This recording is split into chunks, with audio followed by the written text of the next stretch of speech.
Seigneur notre Dieu, merci beaucoup pour la grâce que tu nous accordes aujourd'hui encore. Père, merci pour la vie. Merci pour toutes tes faveurs, Père. Les plus infimes, les plus négligeables aux yeux des hommes. Merci pour tout, Seigneur. Merci pour la protection, merci pour la sécurité. Seigneur, je voudrais te recommander à toi, notre Père, ce travail, pour que tu le bénisses et que ce travail puisse combler les attentes de ton peuple au nom de Jésus-Christ. Amen. Que le Seigneur vous bénisse. C'est toujours un réel plaisir de pouvoir partager avec vous la parole de Dieu. Nous avons commencé une nouvelle série qui est intitulée « Bien comprendre la nouvelle naissance ». Bien comprendre la nouvelle naissance et ses implications. Alors, je voudrais, n'est-ce pas, faire quelques rappels aujourd'hui. Parce que je n'ai pas l'intention de courir. C'est un programme d'enseignement, ce n'est pas un programme de prédication. Ce n'est pas un programme sensationnel, non. C'est un programme d'enseignement. Donc le but est de permettre que, à l'issue de ce programme, que chacun soit enseigné. Vous savez, quand le Seigneur Jésus-Christ a envoyé les apôtres, il a dit aux apôtres que allez enseigner aux disciples ce que moi je vous ai enseigné. Donc le vrai ministère consiste à enseigner. Parce que la vie à laquelle nous sommes appelés, c'est une vie qui est une vie nouvelle. Avant, nous ne connaissions pas cette vie. Donc Dieu a donc besoin de nous enseigner, n'est-ce pas, tout ce qui concerne cette vie, afin que nous soyons instruits et que nous puissions appliquer les principes que lui-même il a établis pour régir la vie et pour apporter le bonheur. Alors, je vais commencer donc par quelques rappels. N'oubliez pas que vous devez prendre le temps, même si vous n'êtes pas en direct, chaque fois que nous partageons, vous devez prendre le temps non seulement d'écouter, mais aussi de partager. Ne faites pas comme ces gens, n'est-ce pas, effectivement, qui ils appuient un like là et ils n'écoutent absolument rien. Ils mettent des commentaires alors qu'ils n'ont même rien compris. Nous n'avons pas pour ambition d'être 4 milliards. Ce que nous voulons, c'est que ceux qui veulent vraiment se former, qu'ils prennent le temps. Vous ne pouvez pas dire je veux me former et puis vous ne prenez pas le temps d'écouter. Donc apprenez à écouter. Alors à titre de rappel, nous avons dit lors de notre première diffusion que la nouvelle naissance est le fondement ou bien la fondation du vrai christianisme. Nous sommes devenus ce que nous sommes aujourd'hui en Jésus-Christ par un seul moyen, la nouvelle naissance. Nous sommes devenus ce que nous sommes aujourd'hui en Jésus-Christ par un seul moyen. Et ce moyen, c'est la nouvelle naissance. À ce titre, les enseignements sur la nouvelle naissance sont de fait les enseignements fondamentaux ou bien les enseignements basiques du vrai christianisme. Si nous ne comprenons pas ça, c'est foutu. les enseignements sur la nouvelle naissance sont les enseignements basiques, les enseignements fondamentaux. Si nous les négligeons, si nous les occultons, alors, bien aimés, consciemment ou pas, nous renversons les fondements. Et ce que, bien aimés, nous sommes appelés à être, nous ne pourrons pas l'être.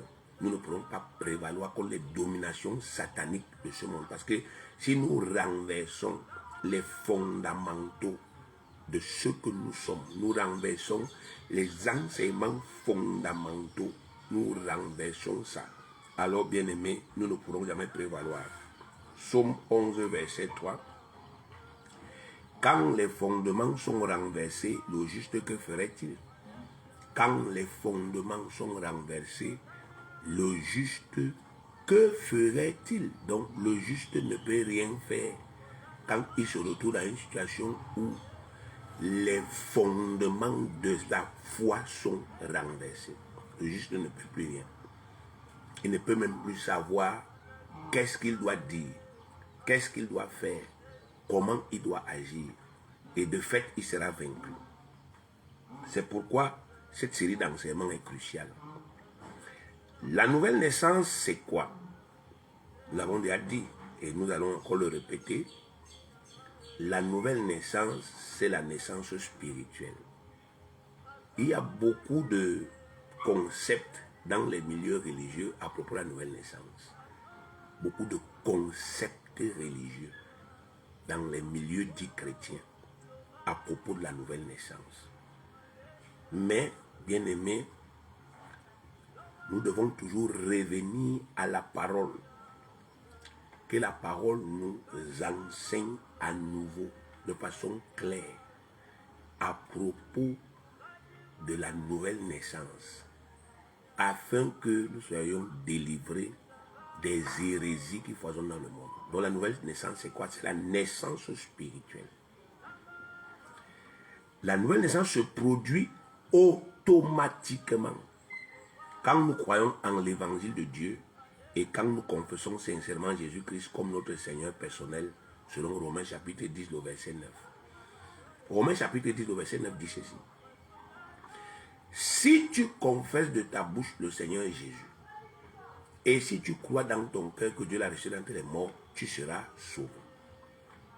Si tu confesses de ta bouche le Seigneur Jésus, et si tu crois dans ton cœur que Dieu l'a ressuscité d'entre les morts, tu seras sauvé. Donc, depuis la Pentecôte, c'est-à-dire depuis Actes des Apôtres, chapitre 2, le verset 4. C'est ça la Pentecôte.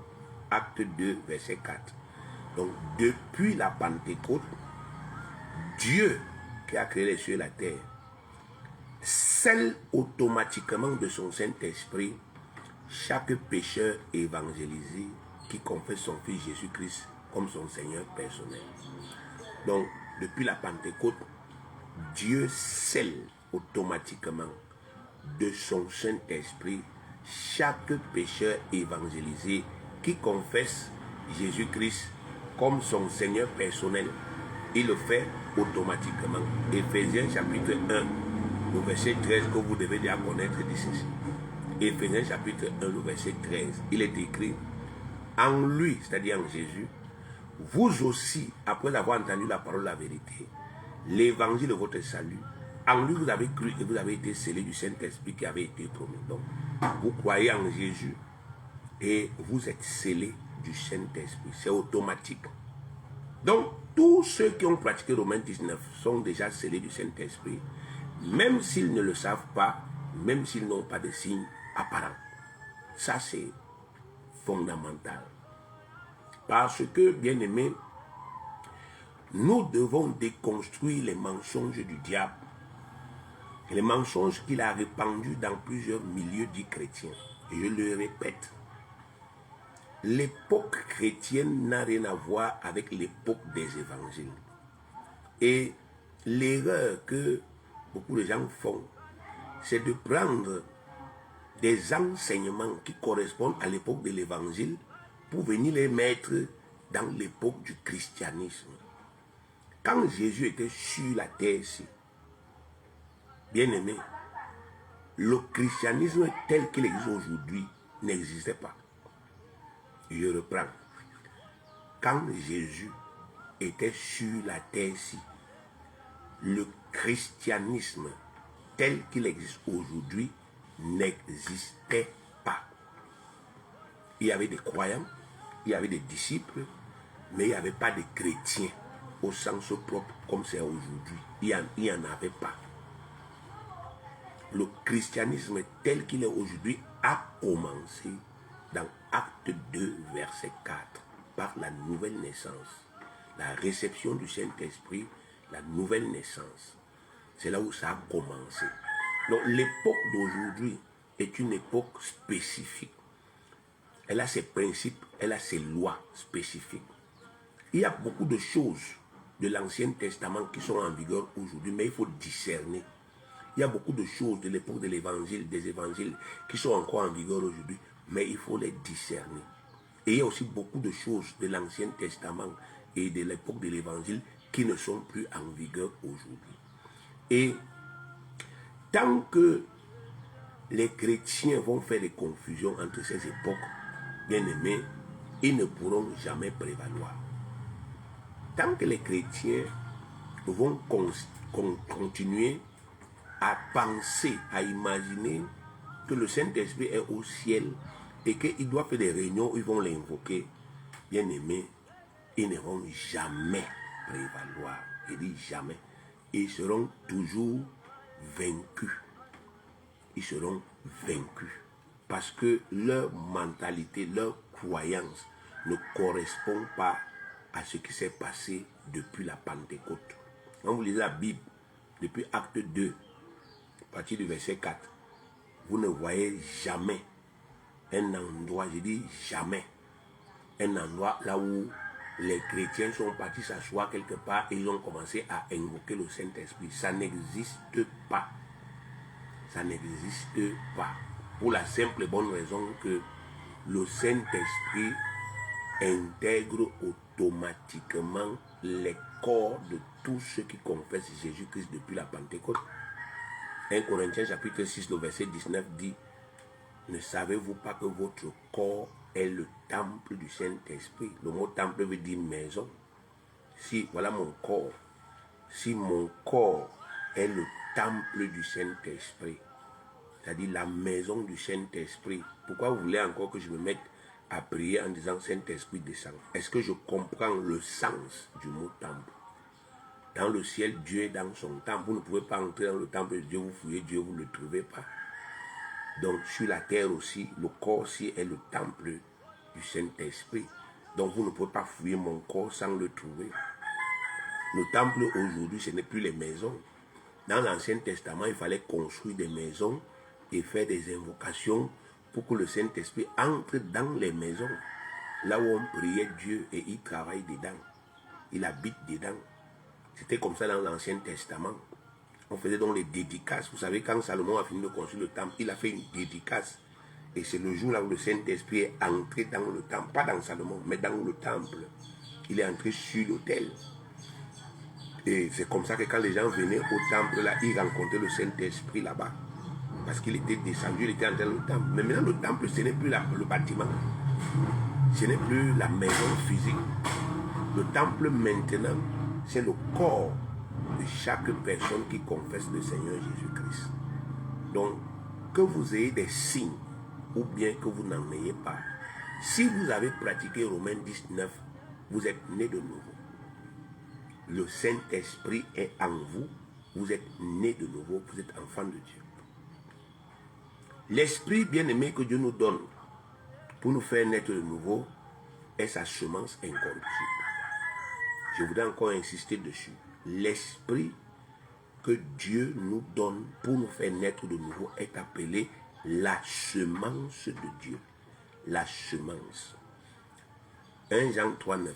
Quiconque est né de Dieu ne pratique pas le péché parce que la semence de Dieu demeure en lui. La semence de Dieu demeure en lui. Et il ne peut pécher parce qu'il est né de Dieu. La semence de Dieu demeure en celui qui est né de Dieu. La semence de l'homme, la semence de mon père, demeure en moi parce que je suis né humainement, physiquement, je suis né de mon père. Donc la semence de mon père demeure en moi sur le plan humain. De la même manière, la semence de mon père qui est au ciel, Dieu demeure. C'est le verbe demeurer, 1 Jean 3, 9. La semence de Dieu demeure en celui qui est né de Dieu. Alors, ceci confirme que, bien aimé, le Saint-Esprit habite en permanence dans les corps des nés de nouveau. Pour nous faire naître de nouveau, Dieu ne nous donne pas le Saint-Esprit comme il le faisait avec Moïse. Pour nous faire naître de nouveau, Dieu ne nous donne pas le Saint-Esprit comme il le faisait avec Abraham, avec Isaac, avec Jacob. Non. Pour nous faire naître de nouveau, Dieu met l'Esprit en nous et non pas sur nous. Il met ça en nous. Et l'Esprit qui vient en nous fait partie de nous. C'est pour ça que notre être, les nés de nouveau, c'est trois parties. Le corps, l'âme, la partie humaine, et le Saint-Esprit, la partie divine. Nous sommes à la fois fils des hommes et fils de Dieu. Fils des hommes, partageant la nature des hommes, et fils de Dieu. Cette semence, c'est pour ça qu'on appelle l'esprit là la semence. Parce que la semence, c'est ce qui porte la vie, la plénitude. La semence d'une plante, ça porte la plénitude de la vie de la plante. La semence d'un animal, ça porte la plénitude de la vie de l'animal. C'est pour ça que quand le lion connaît la lionne sexuellement, le petit qui va naître, il est comme le lion.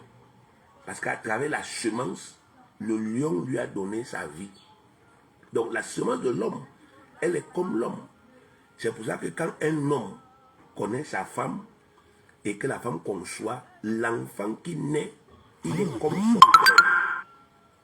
Ce qui est vrai pour les êtres humains est aussi vrai pour Dieu. Dieu aussi a la semence. Et cette semence, c'est son esprit. Elle porte la plénitude de sa divinité, la plénitude de sa nature. Vous savez, il y a des religions qui vous disent Dieu n'a pas d'enfant. Parce que ces gens ne comprennent pas le principe de la semence spirituelle. L'Esprit de Dieu qui porte en lui toute la divinité et qui, lorsqu'il est transmis en tant que semence, confère à l'homme qui le reçoit la divinité. Si certaines religions disent que Dieu n'a pas de fils et que Jésus n'est pas le fils de Dieu, c'est un simple prophète. Mais c'est parce que ces religions-là ne comprennent pas ces principes que je vous enseigne aujourd'hui. Donc vous devez, n'est-ce pas, effectivement le savoir. En nous, les nés de nouveau, uniquement en nous, il y a deux vies. Il y a la vie humaine que nous connaissons et que nous manifestons naturellement. Je suis en train de parler. Je ne prie pas d'abord pour parler, c'est naturel. Je lève ma main. Je ne suis pas en train de prier pour lever ma main, c'est naturel. Ça fait partie de mon humanité. Je vois avec les yeux aussi. Je ne fais pas de magie pour voir. C'est comme ça. C'est quelque chose qui est dans ma nature. C'est la vie humaine. Mais à côté de ça, il y a aussi la vie spirituelle, la vie de Dieu, qui est aussi dans sa plénitude. J'ai aussi des yeux spirituels, un nez spirituel, une bouche spirituelle, des mains spirituelles, un corps spirituel, des pieds spirituels. J'ai aussi des facultés spirituelles, les mêmes que Dieu. J'ai les mêmes facultés spirituelles que Dieu, parce que c'est lui qui m'a accouché. C'est ça la nouvelle naissance. C'est ce qu'on appelle l'esprit que Dieu nous donne, la semence. Cette semence divine possède en elle tous les caractères de Dieu. Elle possède en elle toute la plénitude de la divinité. Tout ce que Dieu est dans sa nature est contenu dans cette semence. C'est pourquoi ceux qui la reçoivent naissent de nouveau et deviennent des enfants de Dieu au sens propre du terme, partageant pleinement toute sa divinité. C'est aussi simple que ça. Jean 3,6. Jean 3,6 dit « Ce qui est né de la chair est chair et ce qui est né de l'esprit est esprit. » Ce qui est né de la chair est chair. Ce qui est né de l'humain, ce qui est né d'un être charnel, c'est charnel. Et ce qui est né de l'esprit, ce qui n'est pas charnel, c'est aussi esprit. Donc, quelle que soit notre apparence humaine, quelles que soient nos conditions de vie, quel que soit notre statut social actuel, grâce au miracle de la nouvelle naissance, nous sommes réellement devenus des fils et des filles du Dieu très haut. Des hommes et des femmes semblables à Dieu en tout point. C'est ce que nous sommes. 1 Jean 4, 17. Tel il est, 1 Jean chapitre 4, verset 17. Tel il, Dieu, est, tel nous sommes aussi dans ce monde. C'est en cela que l'amour est parfait en nous, afin que nous ayons de l'assurance au jour du jugement. Tel mon Père Dieu est, tel je suis. Je suis un Dieu sur la terre. Ce n'est pas de la vantardise. Ce n'est pas de la moquerie. Je suis un Dieu. Quelle que soit mon apparence, ma tête peut ne pas te plaire. Ça ne change rien. Spirituellement, j'ai la même tête que Dieu. Je suis comme mon Père. Oui, ma tête humaine là, ça peut ne pas te plaire. Ma vie humaine, mon statut humain, ça peut ne pas te plaire. Ça ne change rien. Spirituellement, je suis comme mon Père. Je suis un Dieu sur la terre. Je partage la divinité de mon Père, comme j'ai partagé l'humanité de mon Père terrestre. Donc c'est ce que Dieu a fait. C'est une œuvre de Dieu. La nouvelle naissance est l'œuvre de Dieu. Elle n'est pas l'œuvre d'une religion, elle n'est pas l'œuvre d'une église. Et c'est pour cela que le diable aussi attaque l'enseignement sur la nouvelle naissance. Il tord le sens de cet enseignement. Parce qu'il sait que tant que nous, les nés de nouveau, bien qu'étant déjà nés de nouveau, nous ne comprendrons pas, n'est-ce pas, effectivement, ce que nous sommes devenus en Christ. Bien aimé, on ne va pas le battre. Puisque en cette époque, les seules personnes qui ont reçu le ministère de la réconciliation, c'est les nés de nouveau. Les seules personnes qui peuvent prévaloir sur les démons, c'est les nés de nouveau. Les magiciens ne peuvent pas. Les sorciers ne peuvent pas. Ils ne peuvent absolument rien.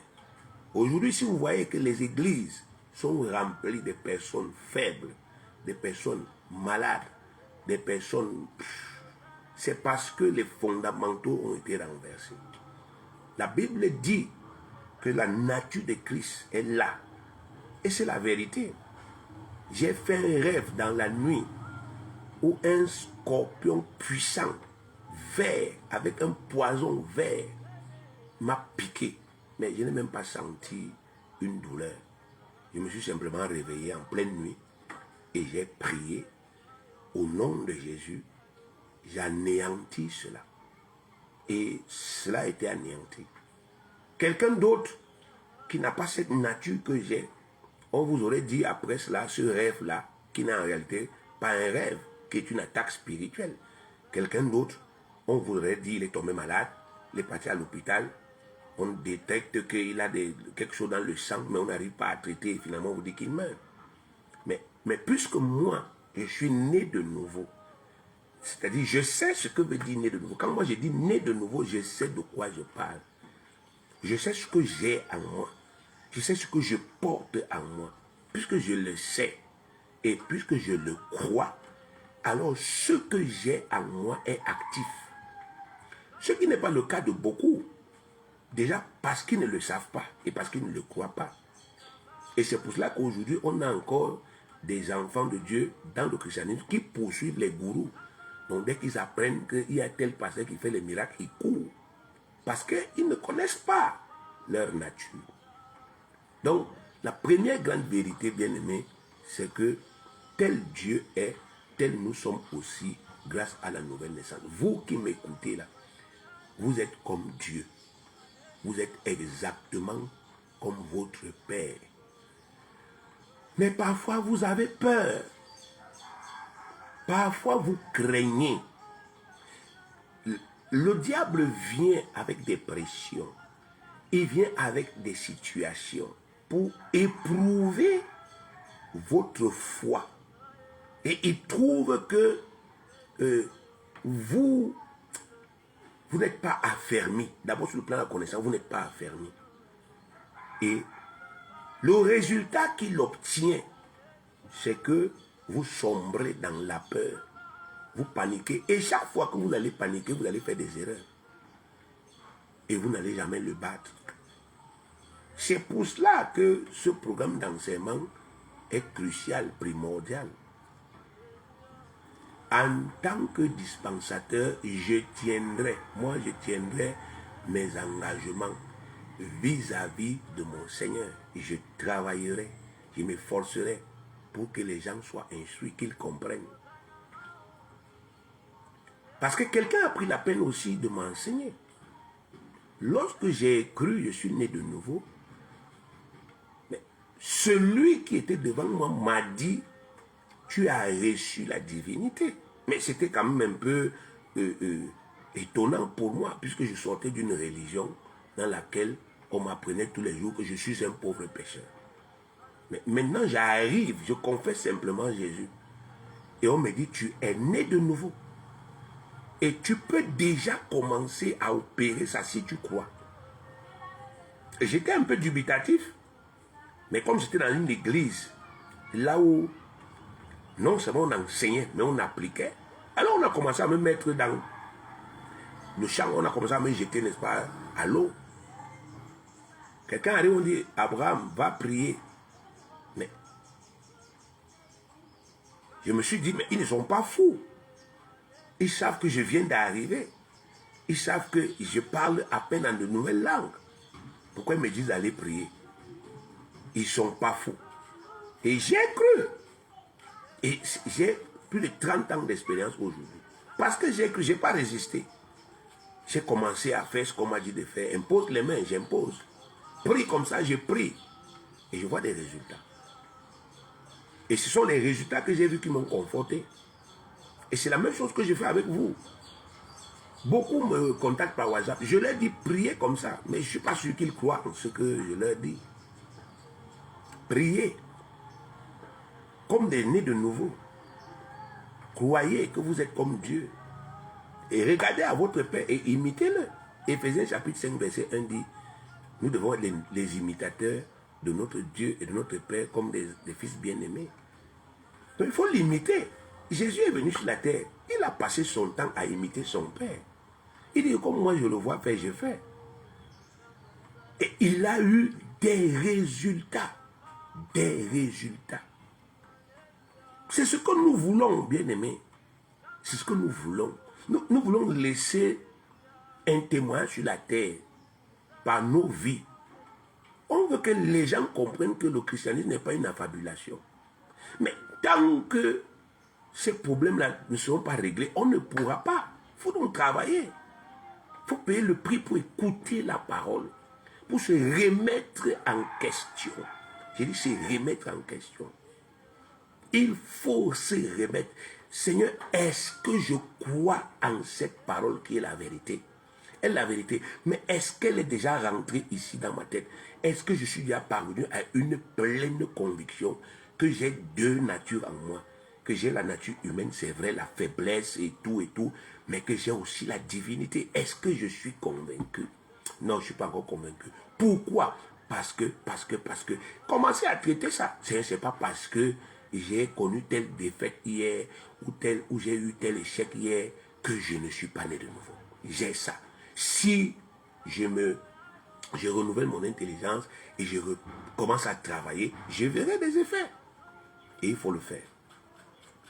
Donc, la première grande vérité à propos de la nouvelle naissance, c'est qu'elle nous a conféré la plénitude de la divinité, la plénitude de la nature divine glorieuse de notre Père Céleste, qui est Dieu, le Créateur de toutes choses. Nous avons la même nature. Vous ne pouvez pas appeler quelqu'un Père et vous n'avez pas sa nature, sauf si vous avez seulement adopté. Or, ici, ce n'est pas le mot adopté, c'est le mot naître qui a été utilisé. Le mot naître. Dieu dit, je vous ai accouché. Donc, nous avons la même nature que le Père qui nous a accouchés et qui est dans le ciel. Alors, Colossiens 2, verset 10 dit ceci, Colossiens 2, 10. Vous avez tout pleinement en lui qui est le chef de toute domination et de toute autorité. Vous avez tout pleinement. Donc, il est écrit, en Jésus, nous avons tout pleinement. Ça veut dire que nous sommes complètement et absolument complets. Spirituellement parlant. Nous sommes nés. Il ne nous manque rien de Dieu. C'est ça le message. Voilà ce que Dieu voudrait que nous sachions. Voilà ce que Dieu veut que nous croyions. Car c'est l'œuvre parfaite qu'il a réalisée par Jésus-Christ. Prendre des pécheurs condamnés et les faire naître de nouveau. C'est-à-dire faire d'eux des hommes et des femmes spirituels aussi grands et aussi puissants que son propre fils Jésus. C'est ça l'œuvre de la nouvelle naissance. Dieu prend des gens pécheurs, souillés, sales. Il les fait naître. On n'a pas dit qu'il prend la brosse, il brosse. Non, il les fait naître. Tout ce qu'on était avant, c'était la mort. Donc il nous fait renaître. Mais on renaît fils et filles de Dieu. Et Satan reste comme ça, il dit, ce n'est pas possible. Je croyais que j'avais déjà gagné. Mais je me rends compte que j'ai perdu. Parce que cette personne que j'avais maintenue dans le péché, cette personne que j'avais maintenue dans la possession diabolique, cette personne que j'avais attachée dans la sorcellerie, aujourd'hui elle est née de nouveau. Cette personne qui était dans la prostitution, elle est née de nouveau. Elle est devenue enfant de Dieu. Et c'est terrible pour le royaume du diable. C'est terrible, bien aimé. Parce que la plénitude de Dieu est en nous. Nous sommes comme Jésus. Regardez Romains 8, 29. Romains 8, 29. Car ceux qu'il a connus d'avance, il les a aussi prédestinés à être semblables à l'image de son Fils, afin que son Fils fût le premier-né entre plusieurs frères. Il est le premier-né au milieu de plusieurs frères. Nous sommes les frères de Jésus. Même, on a le même esprit, la même nature que Jésus. C'est pour ça, bien aimé, que partout où nous allons, le monde des ténèbres cesse de fonctionner. Le monde des ténèbres cesse de fonctionner. Je suis arrivé une fois à Yaoundé.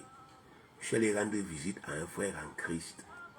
J'ai décidé, il habitait dans une concession, il avait un appartement. J'ai décidé de prier par l'esprit, de faire la prière spirituelle dans cette concession de minuit jusqu'à 6 heures. Le matin, on nous a demandé de déménager. Oui, on nous a dit déménager. On ne veut plus ce que vous avez fait cette nuit ici. Partout où nous, les nés de nouveau, qui avons la foi, qui connaissons la parole de Dieu et qui avons la foi partout où nous sommes, le monde des ténèbres ne fonctionne plus. C'est tout à fait logique. Dieu, Satan ne peut pas fonctionner au ciel. Satan ne peut pas fonctionner au ciel. Satan, l'ange déchu, à ne pas confondre avec Lucifer. Ça, c'est quand Dieu l'avait créé, il était encore parfait. Il pouvait vivre là-bas. Mais quand il s'est corrompu, il est devenu Satan. Satan ne peut pas fonctionner au ciel. Ce n'est pas possible. De la même manière, quand vous êtes un enfant de Dieu et que vous avez Dieu en vous, quand vous commencez à manifester Dieu, le monde éternel ne peut pas fonctionner là où vous êtes. C'est fini. C'est pour ça qu'il vous déteste. Il ne vous aime pas à cause de ça. En réalité, la haine de Satan est une manifestation de son impuissance. Parce que quand il vous regarde, il dit, mais ça c'est quel gens que je ne peux pas tuer. Les poisons ne nous tuent pas. La sorcellerie ne nous tue pas. Les choses de ce monde ne nous tuent pas. Ça ne nous arrête pas. Mais vous voulez que ce type-là, qui est un prince, le prince de ce monde des ténèbres, vous voulez qu'il accepte de nous aimer comment? Alors que nous sommes, n'est-ce pas, effectivement, une preuve manifeste de sa faiblesse et de sa défaite. Il a ces gens-là qui le respectent, qui se prosternent devant lui. Mais quand nous intervenons, même si c'est lui-même, Satan, qui a pris la vie de quelqu'un en otage, quand nous arrivons, on dit au nom de Jésus-Christ, lui, Satan, il fléchit les genoux en premier. Et ses ouailles la voient, ses suppôts voient. Et ses suppôts ont peur, ils disent que, mais ça, c'est quel peuple ça? Et lui, Satan, il continue de nous diaboliser, de raconter des choses sur nous et de menacer ces gens que donc, si vous sortez, je vous tue. Normalement, ces gens-là, s'ils avaient la liberté, ils devaient déjà sortir, ils devaient nous rejoindre dans le christianisme. Parce qu'ils voient. Mais on les maintient dans l'esclavage par la peur. Donc vous devez comprendre ces principes, bien-aimés. Nous ne sommes pas n'importe qui. La nouvelle naissance, c'est une naissance spirituelle. C'est pourquoi quand le Seigneur Jésus-Christ a enseigné la nouvelle naissance à Nicodème, il s'est appesanti sur cet aspect surnaturel de l'enfant de Dieu.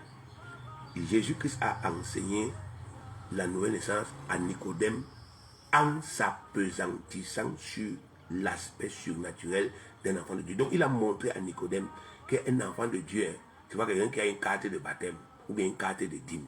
c'est quelqu'un qui a Dieu en lui et qui peut faire des choses terribles. Allons dans le contexte. Jean chapitre 2. Jean chapitre 2.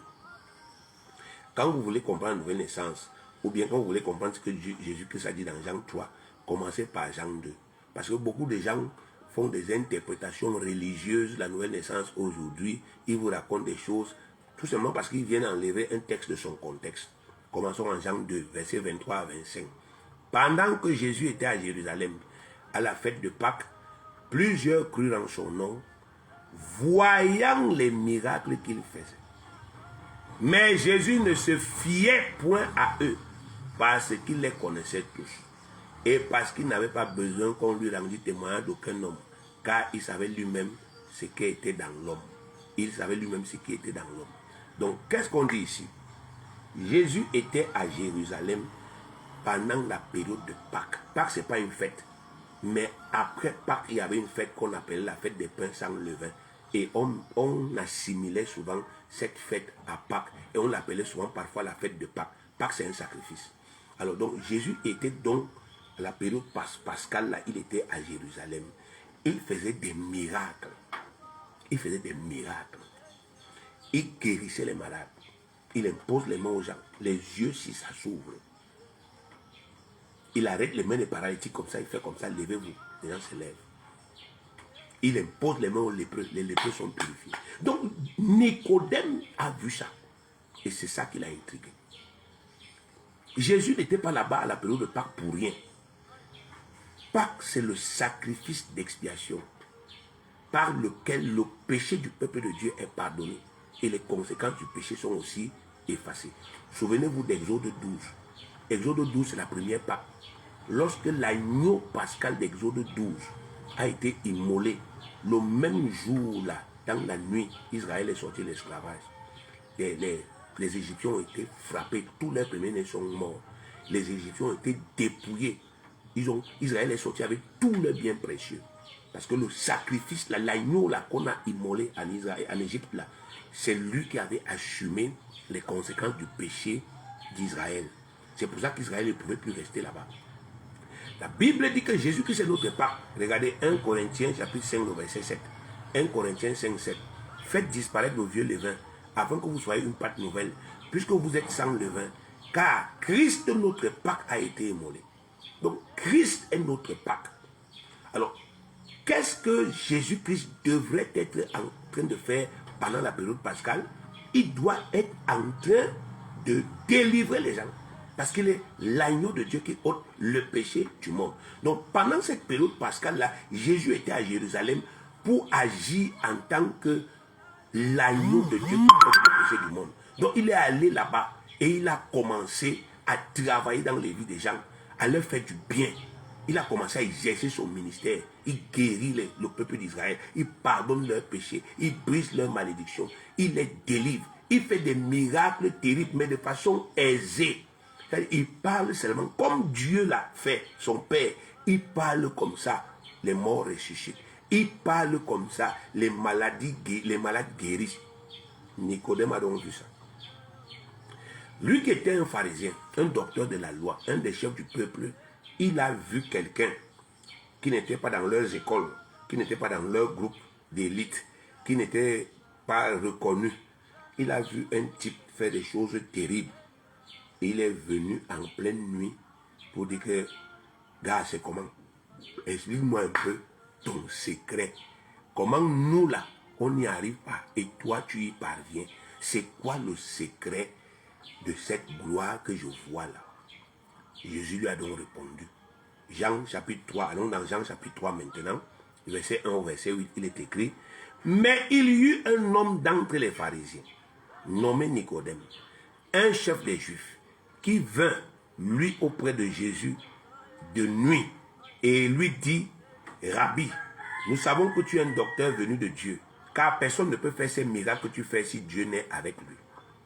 Notez bien, bien aimé, ce qui était la préoccupation de Nicodème. Quelle était la préoccupation de Nicodème? Il a dit à Jésus que j'ai vu les miracles. J'ai vu, c'est pas qu'on m'a dit. Dieu est avec toi. Explique-moi comment ça marche. explique-moi. Terre à terre, voilà ce que Nicodème est venu lui dire. Donc Nicodème avait vu le surnaturel. Nicodème avait vu la gloire de Dieu. Il voulait connaître le secret. Comment c'est possible? Verset 3. Jésus lui répondit, en vérité, je te le dis, si un homme ne naît de nouveau, il ne peut voir le royaume de Dieu. Voilà la réponse. Tu veux connaître le secret, c'est la nouvelle naissance. Le secret, la clé, c'est la nouvelle naissance. Toi, Nicodème, si tu veux faire ce que tu m'as vu faire là, il faut naître de nouveau. Voir le royaume de Dieu ici ne veut pas dire voir physiquement le ciel où Dieu est assis sur son trône. Non. Ça veut plutôt dire vivre les choses exceptionnelles du royaume de Dieu sur la terre. Vivre les choses exceptionnelles du royaume de Dieu sur la terre. Expérimenter les choses qui appartiennent exclusivement au royaume de Dieu sur la terre. C'est un peu comme quand Jésus-Christ exhortait la sœur de Lazare pour qu'elle croie en la résurrection de son frère. Il lui a dit dans Jean 11, verset 40, « Si tu crois, tu verras la gloire de Dieu. » Mais les sœurs de Lazare n'ont pas vu la lumière. Elles n'ont pas vu Dieu assis sur le trône. Elles ont vu un miracle exceptionnel. Elles ont vu un gars qui était mort et qui était enterré depuis 4 jours, qui poussait déjà. Elles ont vu ce gars revenir à la vie. Simplement parce que Jésus a parlé. Ce qu'elles ont vu là, c'était la manifestation du royaume de Dieu sur la terre. Il y avait un roi sur la terre, il s'appelait Jésus. Et ce roi-là a manifesté sa royauté sur la terre. Et un mort est revenu à la vie. Donc quand Jésus-Christ dit ici à Nicodème, si un homme ne naît de nouveau, il ne peut voir le royaume de Dieu. Bien aimé, Jésus-Christ est en train de dire à Nicodème que si tu veux expérimenter la gloire de Dieu comme je suis en train de le faire, tu dois naître de nouveau. C'est-à-dire, tu dois d'abord recevoir ça en toi, de telle sorte que ça fasse partie de toi. Et toi, tu vas pouvoir manifester, puisque tu ne peux pas manifester ce que tu n'as pas. Jésus a reçu cette semence. La Bible dit que l'Esprit est venu sur lui comme une colombe. Et une voix a dit, tu es mon fils. Donc, l'Esprit que Jésus a reçu, c'était la semence de son Père. Sinon, son Père ne pouvait pas lui dire, tu es mon fils bien-aimé, en qui j'ai mis toute mon affection. Matthieu chapitre 3, verset 16 à 17. Donc, l'Esprit que Jésus a reçu a fait de Jésus fils de Dieu. Et quand on dit que tu es le fils de quelqu'un, tu partages sa nature. Si on dit que tu es né de quelqu'un, tu partages sa nature. Donc, Jésus explique à Nicodème que moi, je partage la nature de mon Père. C'est tout à fait normal que je fasse les choses de mon Père sur la terre avec aisance, puisque je suis comme lui. La Bible nous dit à maintes reprises, Jésus est l'image du Père. Il est comme lui, grâce à l'Esprit. Et il dit à Nicodème, c'est comme cela que ça doit se passer avec lui. Donc en réalité, voilà ce que le Seigneur Jésus-Christ faisait à Jérusalem pendant cette fête. Il manifestait la puissance du royaume de Dieu dans les vies des gens. Et les résultats étaient des miracles incroyables. Et il a dit à Nicodème, pour le faire, tu dois naître de nouveau. C'est-à-dire, tu dois recevoir de Dieu cette puissance, cette semence divine doit entrer en toi et faire de toi, n'est-ce pas, un enfant de Dieu. Tu dois recevoir cette nature glorieuse de Dieu et tu pourras manifester aisément ce que tu as reçu comme moi je l'ai fait. Ce n'est pas sorcier, c'est la vérité. Il faut naître de nouveau. Il faut recevoir la vie. La naissance, le moment par lequel on transmet la vie par une semence. Il faut recevoir la semence de Dieu, devenir enfant de Dieu et manifester. Verset 4. Nicodème lui dit, comment un homme peut-il naître quand il est vieux? Peut-il rentrer dans le sein de sa mère et naître? Vous voyez, il ne comprenait toujours rien. Jésus répondit, en vérité, je te le dis, si un homme ne naît d'eau et d'esprit, il ne peut entrer dans le royaume de Dieu. Et beaucoup de gens ont dit que Jésus a voulu dire, si un homme ne se fait pas baptiser dans l'eau, bien aimé, ce sont des aberrations. C'est écrit naître d'eau. Au lieu de verser dans, n'est-ce pas, effectivement, toutes sortes de spéculations, allez fouiller la Bible. chaque chose difficile que vous ne comprenez pas dans la Bible a une explication dans la Bible. Vous n'avez pas besoin de sortir. Alors, naître d'eau ici ne veut pas dire se faire baptiser dans l'eau comme plusieurs religions chrétiennes l'ont fait croire. Ça veut plutôt dire commencer par recevoir la parole de Dieu.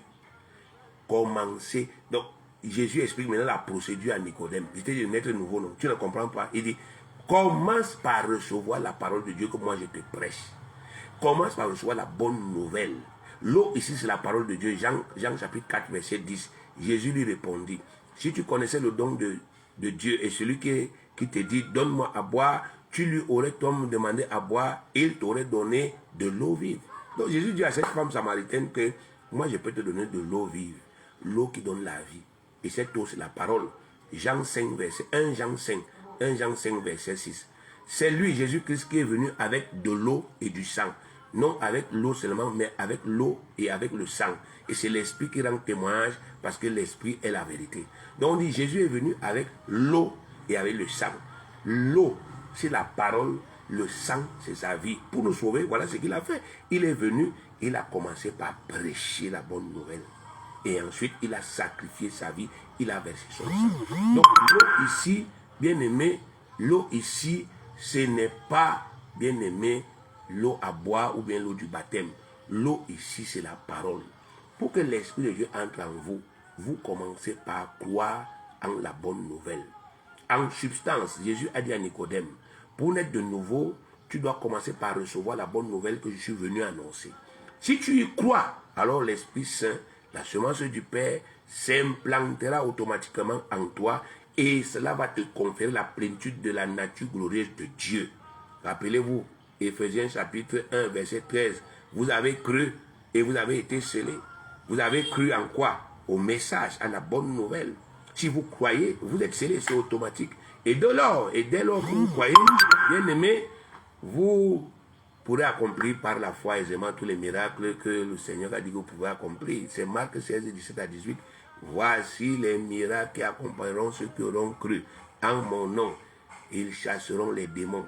Ils parleront de nouvelles langues. Ils saisiront des serpents. S'ils boivent quelques breuvages mortels, il ne leur fera point de mal.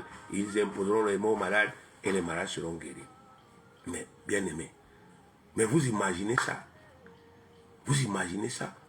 C'est terrible. Vendredi dernier, il y avait une levée de corps à l'hôpital régional de Bertois. Et on m'a demandé d'aller faire la levée de corps. C'était un enfant du lycée bilingue qui était décédé. C'était très pathétique. Quand je rentre de cette levée de corps, bien aimé, on me dit qu'un de mes enfants qui est au collège et qui est au lycée bilingue de Bertois est malade. On demande si on l'amène à l'infirmerie. Il dit non, mettez-le sur la moto, il rentre à la maison. Et quand l'enfant est arrivé à la maison, bien aimé, l'enfant était malade.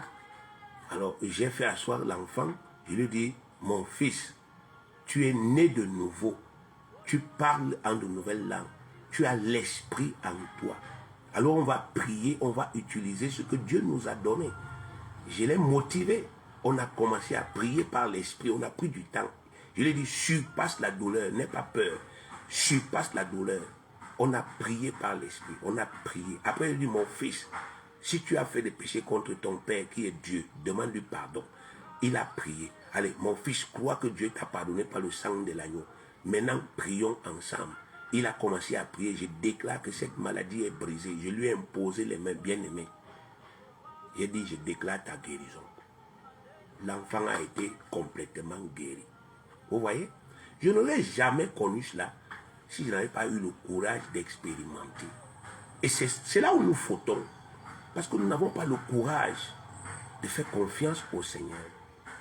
Marc 16, 17 à 18, là, lisez un peu ça, lisez un peu. Vous croyez que si on fait seulement le petit niveau là, on ne va pas vivre en paix sur la terre?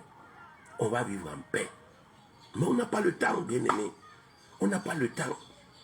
Beaucoup se disent que non, bon, tu fais déjà les bonnes œuvres, ça suffit. Non, ça ne suffit pas.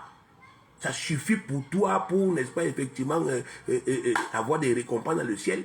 Mais qu'est-ce que tu fais des autres? Les autres qui sont entre les mains du diable, comme toi tu étais hier, tu fais quoi d'eux? Le véritable amour, aime ton prochain comme toi-même. Tu es délivré, gloire à Dieu. L'autre à côté de toi doit aussi être délivré. Tu es guéri, gloire à Dieu. L'autre aussi doit être guéri à côté de toi. C'est ça le véritable amour. Tu peux apporter quelque chose? Oui. Alors fais les efforts. Qu'est-ce qui me motive? Souvent vous croyez que les vies des serviteurs de Dieu, non, ça dose. Bien aimé, ce n'est pas vrai. Je ne sais pas s'il y a quelqu'un qui est oppressé sur la terre, comme ceux qui veulent vraiment servir le Seigneur, ceux qui veulent vraiment apporter cette vie. Parfois, je me dis que, mais Seigneur, qu'est-ce que j'étais fait? Est-ce que c'est un péché de se consacrer à toi et de dire, je vais te servir toute ma vie, je vais tout te donner? Est-ce que c'est un péché? Et puis le Seigneur dit, ma grâce te suffit. Ma grâce te suffit. Dans les oppressions diaboliques, laisse ma grâce agir et tu vas tenir. Donc, comprenez que ce n'est pas, bien aimé, un amusement. Jésus-Christ, quand il parle à Nicodème, il veut attirer l'attention de Nicodème sur le fait qu'un homme ne peut pas manifester ce qu'il ne possède pas. Tant que vous ne possédez pas la semence, les gens qui connaissent ce qu'on appelle la semence, qui ont fait la science, ils savent que la semence, même comme elle est petite comme ça, elle possède la plénitude de la vie. Si Dieu a appelé l'esprit qui nous donne la semence, c'est pour nous dire, vous avez toute ma vie, vous avez toute ma sainteté, vous êtes aussi saint que moi. Bien aimé, on n'a pas payé, c'est une grâce. Dieu voulait que nous soyons comme lui sur la terre, que nous ayons son amour. Mais vous faites comment pour avoir l'amour de Dieu sans cette semence? Vous ne pouvez pas. L'amour de Dieu est répandu dans nos cœurs par le Saint-Esprit. C'est Romains chapitre 5, le verset 5. L'amour de Dieu est répandu dans nos cœurs par le Saint-Esprit. La semence de notre Père. C'est pourquoi nous sommes capables de faire des sacrifices. Nous sommes capables d'aimer notre prochain. Nous sommes capables, n'est-ce pas, effectivement, de porter les fardeaux des gens que nous ne connaissons même pas. Parce que nous avons cet amour spirituel en nous. Mais ce n'est pas la seule chose que nous avons de Dieu. Nous avons aussi sa capacité spirituelle, son pouvoir, sa puissance. Nous avons ça en nous. Et c'est utile. C'est très utile même parce que nous sommes dans un monde là où il y a un assassin, il y a un tueur. Il y a, n'est-ce pas, effectivement, des esprits qui tuent les gens tous les jours. Ils détruisent les vies des gens. Les maladies, ils travaillent. Il faut une alternative. Pour ceux qui veulent bien croire, il faut une alternative. Dieu ne pouvait pas, n'est-ce pas, effectivement, abandonner le monde. Laisser le monde comme ça. Il nous a laissés. Nous sommes des dons. Il a dit, vous êtes le sel de la terre et la lumière du monde. Bien aimé, croyez et relevez ce défi. Verset 6, Jean 3, 6. Ce qui est né de la chair est chair, ce qui est né de l'esprit est esprit. Regardez la précision. C'est Jésus qui parle, ce n'est pas moi. Il dit ce qui est né de l'esprit, c'est-à-dire Dieu. Quand vous regardez dans le texte, le premier mot esprit a D, E majuscule. Ce qui est né de l'esprit, c'est-à-dire de Dieu, est esprit. Bien-aimé, tu es esprit. Tu as une dimension spirituelle divine. Le Seigneur a tout fait pour que Nicodème comprenne que la naissance spirituelle était le miracle par lequel Dieu transmettait aux pécheurs que nous étions et qui croient la plénitude de la nature divine glorieuse, faisant d'eux par la même occasion des hommes et des femmes Dieu, capables de manifester la plénitude de cette divinité sur la terre pour restaurer son peuple. C'est aussi ce que le Seigneur fait aujourd'hui avec chacun de nous. Il essaie de nous convaincre que nous ne sommes plus de simples hommes, mais que nous sommes devenus des fils et des filles de Dieu, nés de lui et partageant pleinement sa nature glorieuse. De la même manière que tout enfant né d'un père humain partage pleinement la nature humaine de son père. Bien-aimé, la semaine dernière, il a énormément plu à Béton. Et ça dérangeait effectivement les enfants le matin, puisque nous n'avons plus de voiture, donc nous avons juste une moto. Et la moto là, nous devons l'utiliser non seulement pour ma famille, mais aussi pour une autre famille à côté, pour porter les gens, pour aller à l'école. Donc souvent il y a un frère qui porte d'abord mes enfants, il part les déposer au lycée bilingue, après il vient porter d'autres enfants avec la même moto, il part. Alors, le matin, bien aimé, et la semaine dernière, je crois peut-être mardi, vers 5 heures, je réveille les enfants et je vois comment est-ce que la pluie commence à tomber. Je dis, mais Seigneur, les enfants, s'ils vont encore louper les classes aujourd'hui, ils vont encore rester ici jusqu'à quelle heure? L'esprit me dit, Abraham, va parler à la pluie. Et je suis sorti, je suis allé dehors, et j'ai parlé à la pluie, aussi simplement que ça. Je n'ai pas réfléchi. J'ai dit, c'est le nez de nouveau qui te parle, pluie. Arrête et laisse mes enfants aller à l'école. Bien aimé, je vous dis que la pluie s'est arrêtée là. Les enfants sont allés à l'école. Et quand les enfants sont revenus le soir, ils ont lavé les tenues, ils ont mis sur les cordes à sécher. Et l'esprit m'a dit, vers les 18h, dis-leur d'enlever. Parce que la pluie là, que tu as stoppée là, elle va tomber bientôt. Il a dit, enlevez-moi tout ça. Ils ont enlevé, la pluie est tombée. Donc, bien aimé, voilà notre Dieu. Voilà notre Père. Il est comme un coach. Il est comme un professeur qui nous enseigne ce que nous sommes devenus. Il nous prend par la main. Il nous apprend à marcher par l'esprit. À laisser l'esprit agir.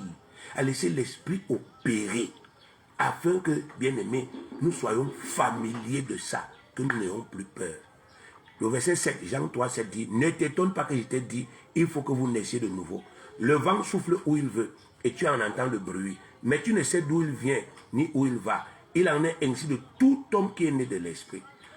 Tout homme qui est né de l'esprit est un homme insaisissable, incontrôlable. On ne peut pas te contrôler quand tu es né de l'esprit, quand tu le crois et quand tu le manifestes. Ce n'est pas possible. Ce n'est pas possible. On ne peut pas te contrôler. On ne pourra jamais dire, bon, on va faire telle chose et puis on va l'arrêter. On peut, par exemple, tu travailles quelque part, on peut s'opposer à toi dans ton travail jusqu'à ce qu'on te crée même les problèmes. Mais je te dis que derrière les problèmes, là, tu auras une percée plus grande. Tu auras quelque chose de plus grand. Parce qu'en réalité, c'est comme ça que l'esprit opère à nous. Tout ce qu'on nous fait pour nous détruire ou bien pour nous bloquer, ça nous permet d'avancer. Voilà ce que Dieu a fait de nous, bien-aimés. Nous sommes, n'est-ce pas, effectivement, une nouvelle génération d'hommes et de femmes, partageant pleinement la nature de notre Père. Les vrais dominateurs de ce monde, c'est nous. Les dominateurs des esprits pervers et corrompus. Les dominateurs des esprits diaboliques. Nous sommes les destructeurs des œuvres des ténèbres. Les libérateurs des esclaves. Les porteurs de la bonne nouvelle. Le sel de la terre, la lumière du monde. Et nous sommes les adorateurs du vrai Dieu. C'est ce que nous sommes sur la terre. Psaume 82, verset 6. J'avais dit, vous êtes des dieux, vous êtes tous des fils du Très-Haut. Jean 10, 34, le rappel de notre Seigneur Jésus-Christ. Jésus leur répondit, n'est-il pas écrit dans votre loi, j'ai dit, vous êtes des dieux? Pourquoi vous oubliez ça, bien-aimés? Les humains savent qu'ils sont des humains. Nous aussi, on doit savoir que nous sommes des dieux. Et nous devons le croire afin que la vie commence à changer. La Bible dit que la création attend avec un ardent désir la manifestation des enfants de Dieu. Et le vrai problème, c'est là. Nous sommes déjà ça, mais ce n'est pas en manifestation. Ce n'est qu'une puissance, une capacité qui est dormante, latente en nous. C'est comme de l'énergie potentielle, ça ne fait aucun travail. Il faut que ça devienne de l'énergie cinétique par l'exercice de notre foi. Et par les actes que nous posons, le courage que nous avons, nous devons transcender les peurs et aller au-delà de ce que, n'est-ce pas, effectivement, le monde, les limites du monde. Et nous allons voir la gloire de Dieu. Donc, bien aimé, je t'exhorte aujourd'hui à sortir de l'incrédulité et à commencer à déconstruire, n'est-ce pas, les conceptions péjoratives que le monde t'a données de toi-même. Peu importe, n'est-ce pas, effectivement, où tu vis, peu importe ce que tu as comme problème, peu importe tes douleurs et tes souffrances, tu es fils de Dieu, né de nouveau. Tu portes la plénitude de la divinité parce que tu as reçu le Christ. Si tu crois, tu verras la gloire de Dieu. Romains 12, 2. Ne vous conformez pas au siècle présent, mais soyez transformés, métamorphés par le renouvellement de votre intelligence, afin que vous discerniez que la volonté de Dieu, c'est qui est bon, agréable et parfait. Parce que je voulais partager avec toi. Je prie au nom du Seigneur Jésus-Christ que cette parole-là, bien-aimé, puisse travailler dans ton cœur puissamment. Et afin que, même si tu avais déjà régressé, même s'il y a des combats que tu disais que je ne mène plus, des difficultés que tu disais que je vais seulement laisser, que tu commences à manifester ta nature spirituelle à partir d'aujourd'hui et que tu commences à voir des changements là où tu ne les voyais plus hier. Que Dieu te bénisse au nom de Jésus-Christ.